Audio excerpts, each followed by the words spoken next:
FinTech for the Precariat, a pandemic journey through the many realities of finance.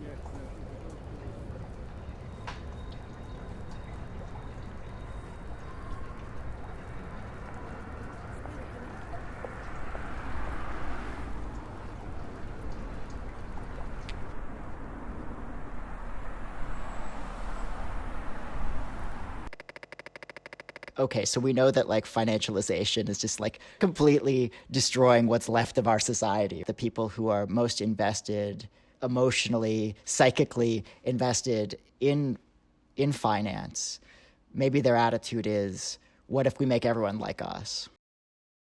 I think that responsibility needs to lie where the power lies. If individuals are being exploited in a way, or they're being told one story, right, and getting hyped up and being filled with dreams of a better future for themselves and their families, ultimately, it would be quite easy for them to make a lot of mistakes. It's like the housing crisis, right? No income, no asset loans. Was it those individuals? Should they have signed up for those loans that they really couldn't pay? No, they shouldn't have signed up for the loans. But was there like an incredible concerted effort on behalf of people who really did know better to get them to sign those loans? Yes. Those are the people that are responsible. I bet you however many Bitcoins I have that like when this crash inevitably happens because of people without means investing improperly using Robinhood, when that crash inevitably happens, the people that will get blamed. Welcome to the world of state-approved insider trading, where the denizens accept that insiders can leverage public markets to make millions, even billions in a few days. Merely hype the stock or altcoin and use retail investors to bid up the price. Deception prevails even at the highest level, while anyone who tries to spoil the fun pays the price. Scanning markets for dodgy activity, trying to identify the next pump and dump stock. This investment strategy is super risky, but with the rise of the retail investor, ultra-risky investing has not only become the norm, it has become a vehicle to obscene riches for the wealthy.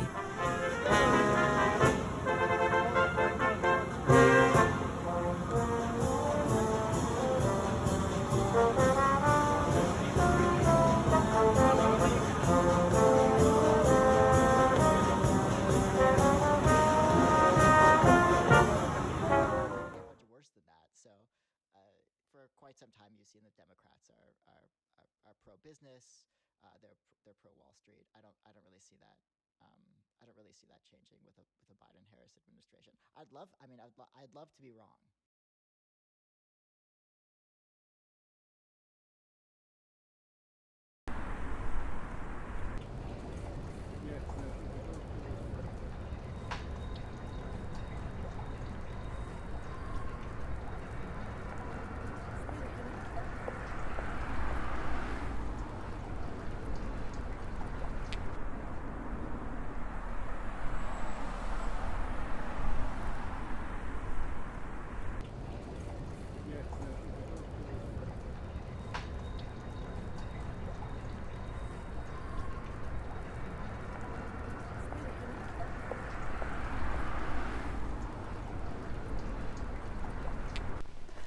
You know, things take a long time. So Occupy was 2011. I mean, it was even 2 years after the crash, right?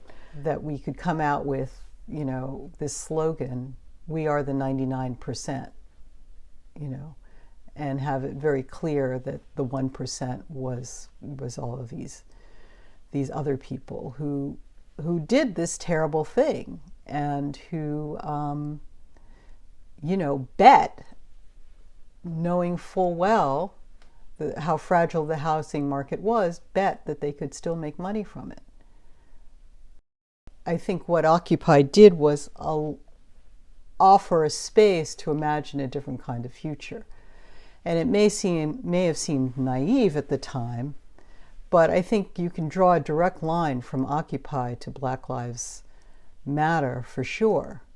I mean, you know, when I went to the BLM marches, I saw a lot of the practices that were happening in Occupy in terms of people talking to each other, re-educating each other in terms of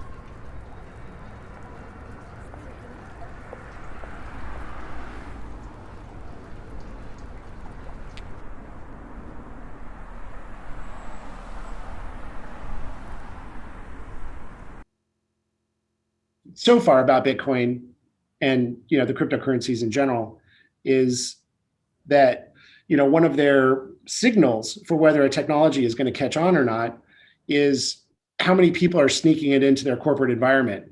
And so you would see people sneak in open source software into their like Oracle environment in the 90s and early 2000s. And so what you see from that is developers found it so useful that it was worth skirting their, corporate security rules and bringing it in to get a job done that they had to get done, right? So that's a helpful signal for, hey, this technology probably has some legs because developers are bringing it in against the rules of their, at risk of their job to get their job done.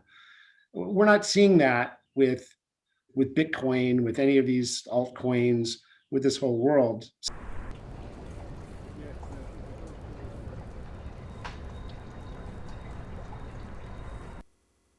The deregulation of markets, or at least post-World War II, it was supposed to prevent us from becoming more nationalistic. But it has actually gone the other way. We've become hyper-nationalistic, hyper-exploitative. It was supposed to actually decentralize power. But it has only done the exact opposite. It has only focused power way more aggressively on who already had it. So that's something that's worth considering when we think about what does government do and how does it do it and what are the financial instruments that government uses to execute the people's orders.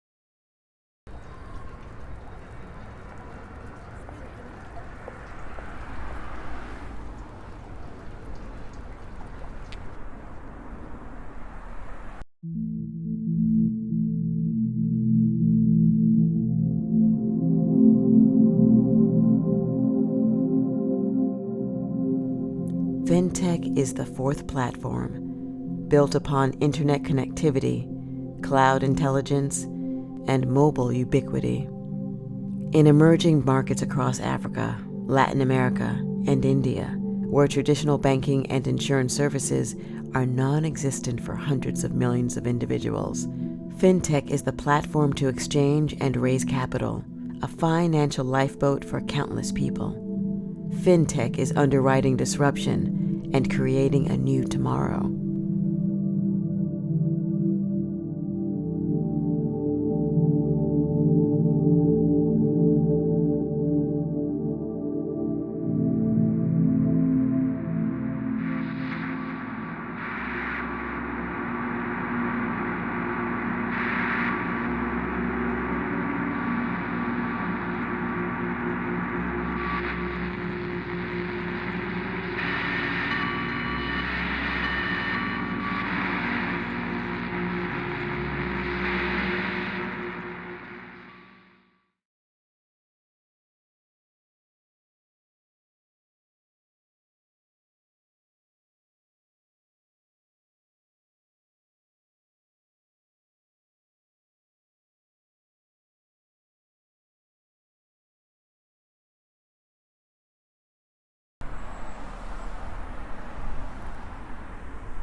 It has been projected that the 2020s will be the decade of the FinTech revolution, the vehicle that democratizes wealth.